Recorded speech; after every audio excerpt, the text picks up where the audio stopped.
সকলোকে good morning. এটা নতুন দিনৰ আৰম্ভণি। তো কি খবৰ আপোনালোকৰ? আশা কৰিছোঁ সকলোৰে ভালে আৰু মোৰতো ভালে, একদম টিপটপ। প্ৰথমতে মুৰ্গীকেইটাক দানা দি লৈছোঁ। ৰাতিপুৱাৰ পৰা ককাই আছে সিহঁতে।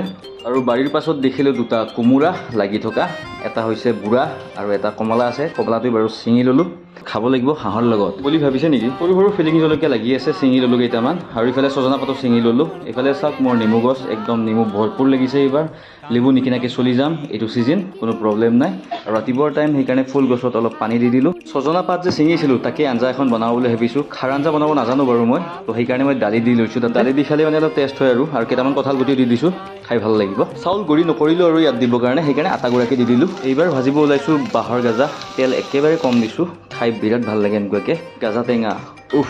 দিয়ক, ভাত বাঢ়াও হৈ গ'ল মোৰ। ভগৱানৰ নাম লৈ এতিয়া খাব বহি যাওঁ। ধন্যবাদ এইখিনি সময়লৈকে ভিডিঅ'টো চাই থকাৰ কাৰণে। লগ পাম বেলেগ এটা ভিডিঅ'ত। Till then thank you, tata, bye by.